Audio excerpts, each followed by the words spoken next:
What is going on, everyone? And in this video, I'll be giving you my UFC Vegas 50 main card predictions for the upcoming event taking place this Saturday, March 12th, 2022. We're coming off of that UFC 272 event, which was a pretty solid event. In the main event, Colby Covington defeating Jorge Masvidal via unanimous decision. I would say that was a really solid fight. I think it was, I don't want to say it was a lot closer. I just think Covington did what he needed to do. Obviously, there was, that one moment, maybe a couple, but mainly that one moment where Masvidal dropped him. But I think Masvidal was just too tired at that point to do anything. In the co-main event, we had Rafael dos Anjos defeating Renato Moicano, which was a really great fight, especially for Moicano coming in there on short notice. Really great fight from him. Bryce Mitchell defeating Edson Barbosa. Pretty dominant as far as the wrestling was. He even pieced him up at one point. A lot of times, though, I think that's mainly just because someone like Barbosa, he's worried too much about the takedowns, leaves open the feet, on the striking, and then he got pieced up. Mitchell, he's just so dominant in the wrestling. It definitely helps. Kevin Holland defeating Alex Oliveira. That was a great finish by him when he really needed to get the finish in the second round. There were some moments where he wasn't doing the best, but in that first round we saw him get taken down, but he was able to survive because it was later in the round. Greg Hardy just showing why his fight IQ is just not there. He's one of these guys who comes in and he wants to brawl fight with you, and then if you do anything other than box, I guess you can say, he just has nothing for you. Sergey Spivak was just able to take him down, and then from that moment it was over. Unfortunate, but either way, move on into the next event, and I would say we have a pretty solid main card. That main event, I think they're obviously. Obviously, Magomed Ankalaev has a lot behind him. Sung Yadong versus Marlon Moraes, that could be a pretty good fight, a pretty good banger. Roundtree versus Robertson, that could be a banger. And then obviously even the first fight on the main card, we have Alex Pereira taking on Bruno Silva. That should be a great fight as well. So that being said, let's go ahead and let's jump right into it. So in the first fight on the main card, we have Alex Poatang Pereira taking on Bruno Blindado Silva. For Pereira, coming into the not coming to the UFC, but coming into this fight with 3-1 record in MMA, that is to say, obviously he has a much deeper record when it comes to kickboxing. He was able to take out Israel Adesanya in a fight in kickboxing, so it's not something where you see his record and you're like, who is this guy? He's probably trash. He only has a 3-1 record. Obviously he has a pretty extensive background in kickboxing. And then you have someone like Bruno Silva coming here 22-6. And I think it's a good fight for him, right? For Pereira, especially because Silva, he's classic, wild kind of guy, right? Kind of wild fighter who goes in there, really tries to put on a show, right? So you're gonna either have two things happen here. You're gonna either have Pereira get that knockout that that UFC is, if he wins, hoping that he gets, or you're gonna have Silva be able to maybe, due to MMA style of fighting, knock out Pereira or take him down or do something crazy, right? I think what they really want, they want to open this main card with a finish and a wild finish at that. So Pereira, he's coming off 1, 2, 3, 4, 5, 6, 7 wins. So he's pretty, since his last loss, 2 of those, more than 2. 4 of those fights were outside of the UFC. But when he came into the UFC, he knocked out Wellington Turman via KO. That was a pretty good KO. Andrew Sanchez, he was able to get the TKO, and then Jordan Wright. And again, you could argue that Turman, he looked fairly decent in his last fight, but at the time, Turman didn't, it's like, okay, he knocked that guy out. Andrew Sanchez, not much of a striker. Jordan Wright, okay, right, whatever. But yeah, I would say he's definitely dangerous in this fight, and it's something where he does get wild with it, but at the same time, he has really great power, and it's just something that can happen at any moment. So he's always dangerous, right? Even when things get weird. I will say, though, against someone like Pereira, who is going to have the cleaner striking, right? He's not going to go out here and try to brawl with Silva. That would be not the best play. Silva's gonna have some moments where he's probably gonna be exposed, whether that's just overcommitting on like big shots or just going for some crazy stuff. You never know. Um, I would say that obviously Pereira is probably going to have the better striking. Now that being said, against a lot of people, I feel like Silva, he's prone to be getting taken down. I don't obviously think he's going to have to worry about getting taken down at all. If anything, he might go for a takedown right against Pereira. Maybe, I don't know. Maybe he will, maybe he won't. But you never know, right? Against someone like that, he has a really good output, Bruno Silva. And again, like I said, I think he's going to try to hopefully slow it down in this one if he wants to win. And then for Pereira, I really don't see, honestly, from Alex Pereira, it's just maintain that composure, pick the better shots, and just be the better striker that I think he is, at least as far as like kickboxing is concerned. And if he's able to do that, I think it's a matter of time before he finds an opening and he's able to just kind of just flatline Silva. Obviously, if things get crazy, maybe that's a good thing, right? Maybe it's a good thing for Pereira to deal with early on, at least in his MMA career inside of the UFC, if he can deal with some craziness early on. Or maybe in his last fight, Pereira, he was able to defend a takedown in that fight, so he did fairly decently. I think it was pretty good in that fight. It was a good fight for him, and that was a fight where he was able to get that flying knee in the round number two. So it wasn't like a 10-second, fight for him where he really didn't do much. It was definitely, he had to work on defending the grappling, but then he set up a really nasty shot and was able to put Andreas Michelitis away via round two KO via flying knee. So that was a very good win for him because he had to deal with a little bit of adversity at least. So, yeah, Bruno Silva, maybe go for the takedown. Pretty much probably just do what he's used to doing, right? Just try to go for those big shots and kind of create that chaos to see if he can get in the face of Pereira and spook him out a little bit. But I just think Pereira is going to take advantage of any opening that he has because he's at that level of striking, and it's just not going to be good for Bruno Silva. And yeah, I think early on we find out who wins this fight. I don't see this going to like the third round. I'm going to go Alex Pereira to defeat Bruno Silva. I'll take him to win by TKO in round number one. Then we move on into the second fight on the main card, and we have Drew Dober taking on Terrence T-Rex McKinney. And this is going to be a short notice fight for Terrence McKinney. He's coming off a victory in his last fight fairly recently, February 26th. Yeah, so pretty quick turnaround. February 26th, he was able to defeat Faraz Zim by round one submission rear naked choke in a fight where I think he almost got caught with like a flying knee or something like that, basically, and then he was able to get that takedown and was pretty much dominant. Obviously, he has the background in wrestling. He's a very young fighter, though, I will say, but he has that background in wrestling, and it's pretty important.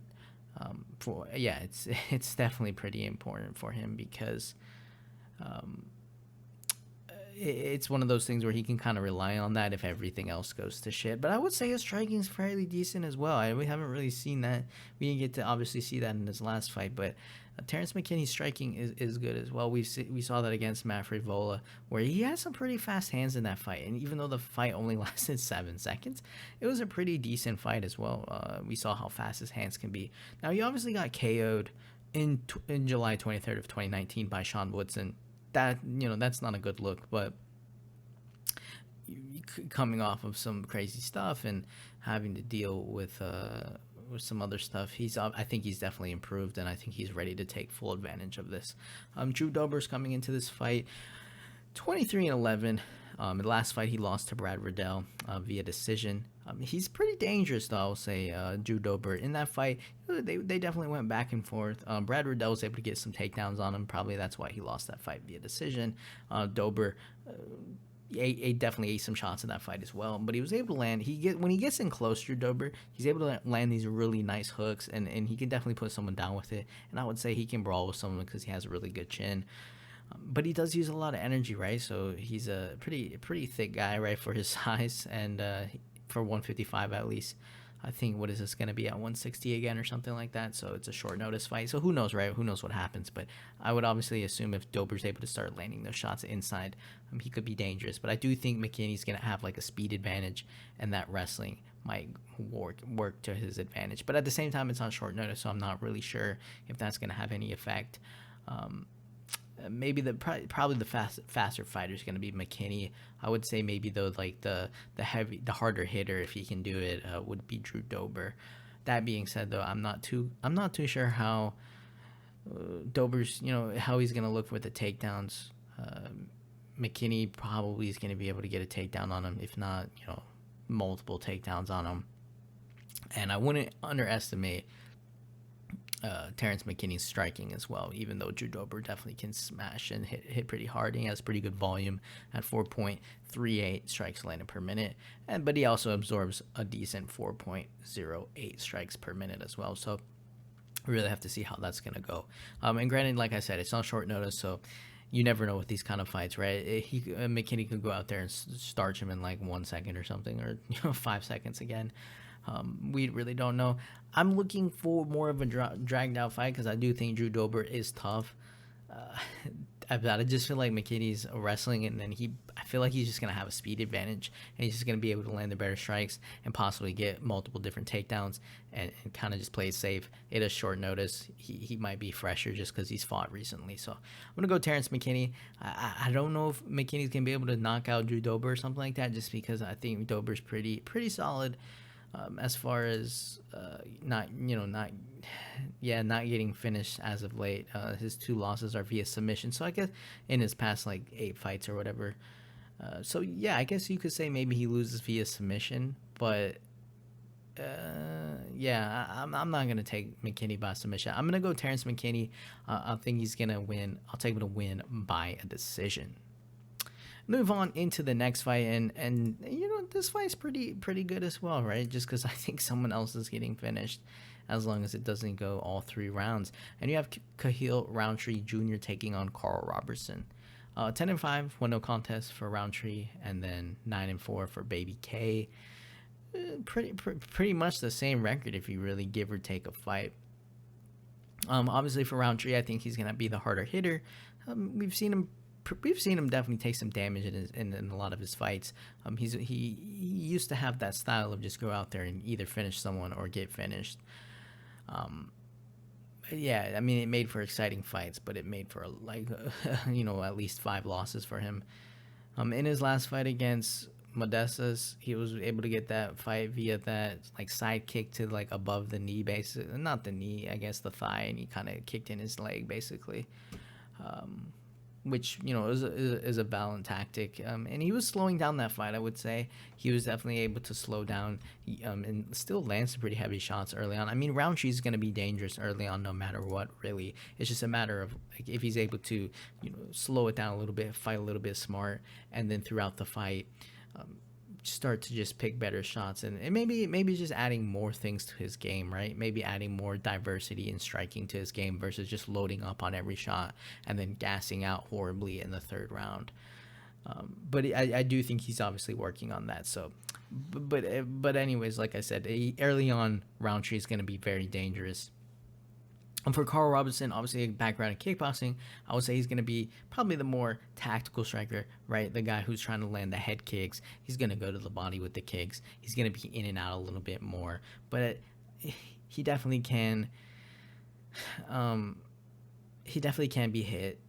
And, this is another guy who struggles against grapplers. I'm not too sure he's going to have anything to worry about against Roundtree, so I would expect it to be pretty much a kickboxing match. But again, like I said, I think Robertson, in close, like, he's not going to have his best work, right? He's going to have to keep that range, and he's going to have to try to fight smart from the outside. It's hard for me to look at someone like Robertson, and then Robertson, who's going to go in there and, just start trading with Roundtree early on, and just, man, dude, like, if anyone's trading with Roundtree early on, it's just not going to be good. So, I think Roundtree, looks to close that distance, looks to get in his face, shut it down, really. Don't give him any room to kick, and then just kind of just try to take him out pretty maybe not the first round, because maybe Robertson is able to keep a little bit of a distance. But in that 2nd round, I think Roundtree is going to he's trying to fight a little bit smart. He's not going to try to gas himself out. So I think that 2nd round, he's going to be able to land something big on Robertson and shut him out. And we'll just have to see what that is, right? So I'm going to go Cahill Roundtree to defeat Carl Robertson. I'll take him to win by KO, TKO, in round number 2. Move on into the next fight. We have Sadiq Super Yusuf taking on Alex Bruce Leroy Caceres. 11-2 for Yusuf, 19-12, 1 no contest for Caceres. Pretty solid fight. Alex Caceres has definitely been on a winning streak as of late. For Sadiq Yusuf, he's coming off his first loss inside of the UFC via unanimous decision against Arnold Allen.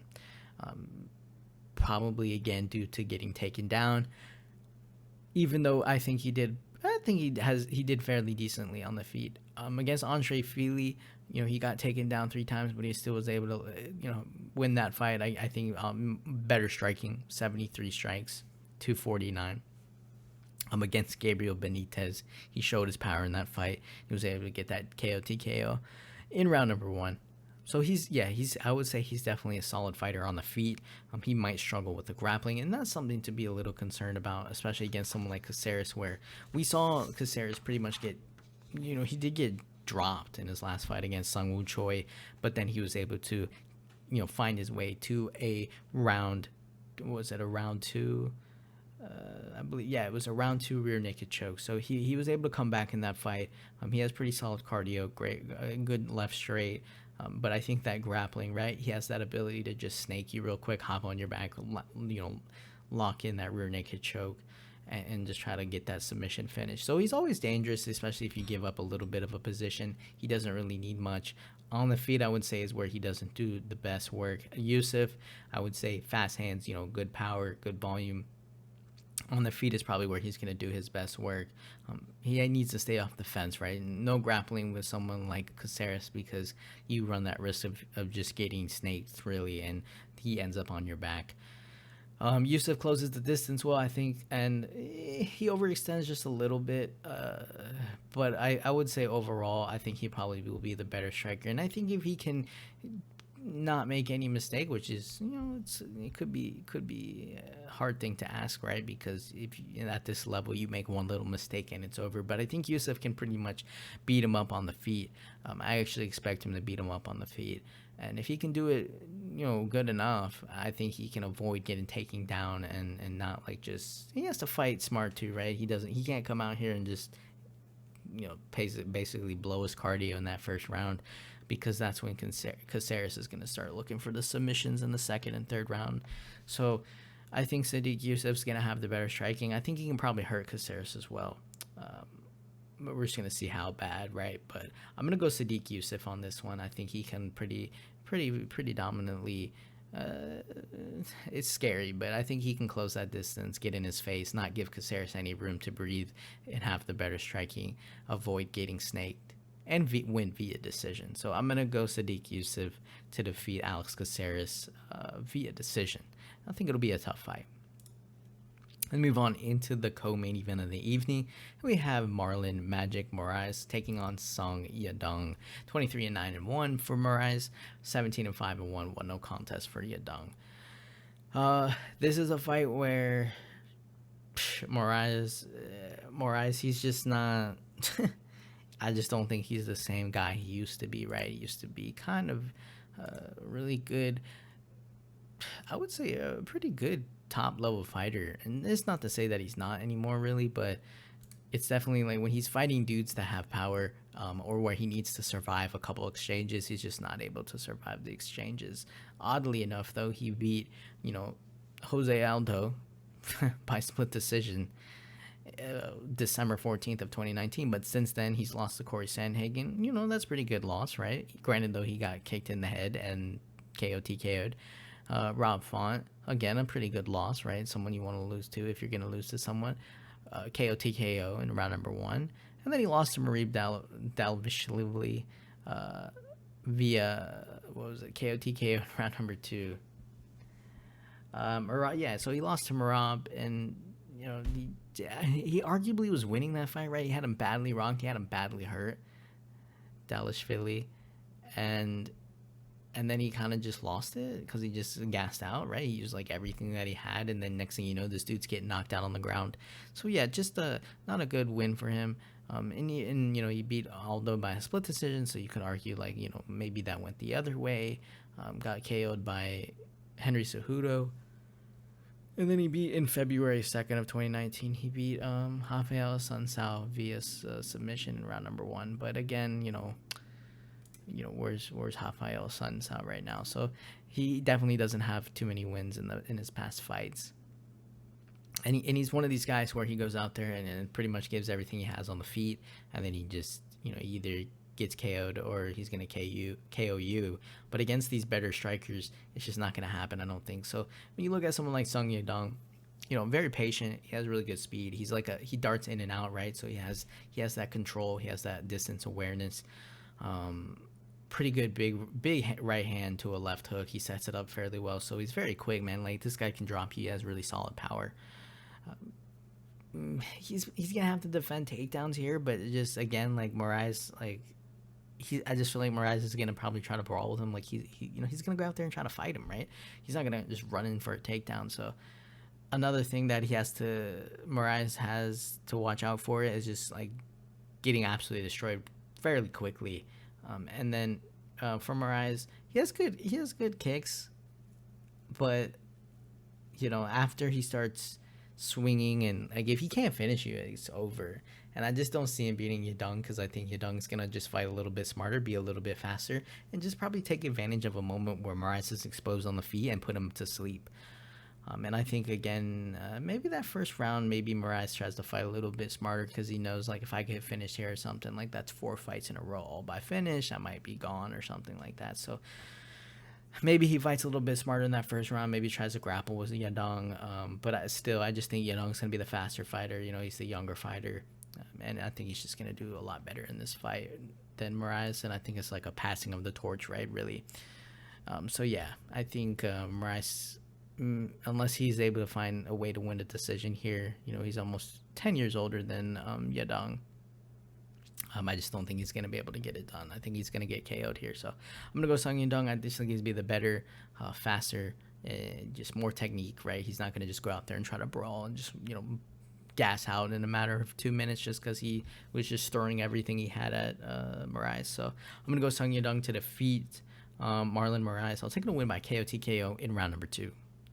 Move on into the main event of the evening. We have Thiago Moreta Santos taking on Magomed Ankalaev. And this could be a really boring fight, actually, if you really think about it, just because of the way Santos has been fighting as of late.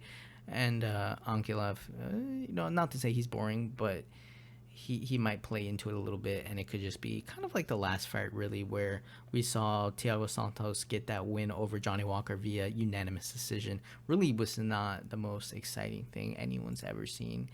I think if you don't watch it again, you might forget about what's happening.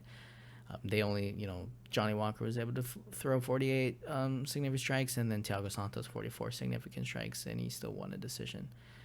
And then before that, Santos lost to Alexander Rakic via decision, and then Glover Teixeira via submission, John Jones via split decision. So he actually hasn't really, he fought once in 2020, and then twice in 2021. Now he's fighting. So it's not like he's been the most active, but he's still fighting top level competition. I think that's really where you should look at that. For Ankalaev, he's coming into this fight with a win over Volkan Ozdemir via unanimous decision in a pretty great fight, man. Like, he was pretty good as far as, he did piece up Ozdemir in that fight, right? So, and he did get a takedown, credited one takedown in that fight. We saw him get takedowns against Nikita Krylov. Obviously, he was able to finish Ion Kutalaba via KO TKO, and he was finished him in the first fight as well. So yeah, pretty good wins by him. He lost to Paul Craig, but he was pretty much killing him the entire fight, and then he obviously lost he lost via triangle choke in that last second. Like, it's never gonna happen again, especially like someone he was beating his ass for like 3 rounds. So against Ozdemir, yeah, I would say he showed pretty good striking. Against that Ozdemir, who has that power and all that. Granted, Ozdemir is probably on his way out a little bit, though, just because he definitely doesn't have a lot of wins. Been in some wars against top level competition. But either way, Magomed Ankalaev, pretty good fighter. I would say he's definitely well rounded, right?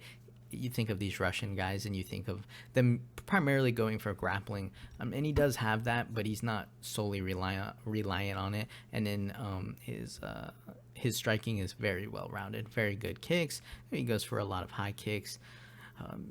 he's not really a brawler. Like, I could see him brawling, but he definitely sets up his strikes, right? He's not one of these guys just trying to like throw down. And we've seen Thiago Santos do something a lot more of that, right? He'll just wildly start these blitzes, run across, and just try to knock you out. But it's very it's just all about aggression. There's not really any technique behind it.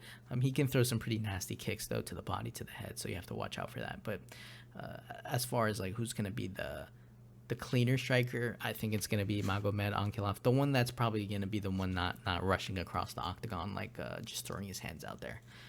But like we've seen from Thiago Santos as of late, it hasn't he hasn't been being like crazy, right? He's definitely been a little bit calm, and probably a little bit too calm. So he might try to open up in this fight, right? He might try to do a lot more than just sitting back and kind of waiting for his turn and whatever. He might try to make this one a little bit more crazy, but I think that would play into Ankalov's.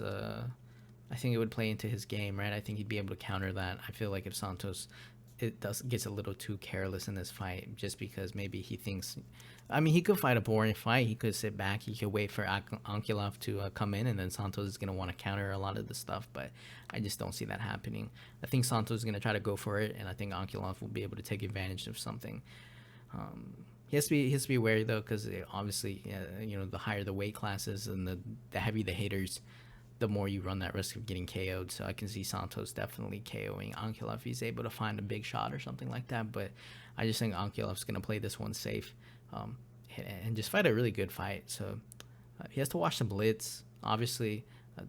Maybe watch some leg kicks as well. Santos can throw some good leg kicks. Ankalev's going to have to watch out for that if he's standing too heavy on his whatever, his lead leg or whatever. I think Santos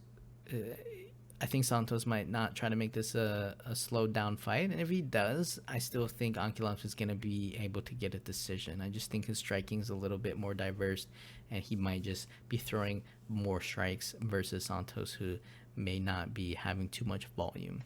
Because I think when you look at, and I don't know the takedowns too. I'm not too sure about the whole takedown thing. I'm not sure who's going to be going for takedowns, right? So if Santos is going for takedowns, but maybe Ankalev's able to get some takedowns here and there and defend any if Santos goes for it. But it is I don't know. I'm not too sure it goes to the ground. I think we're just going to see who's the better striker. And if it's a boring fight, we're just going to see who does a little bit more than the other. And I just have this feeling Ankalaev is going to be able to be the one that does that. So I like Ankalaev. I think his striking will be a little bit more cleaner. I think he'll throw a little bit more than Santos.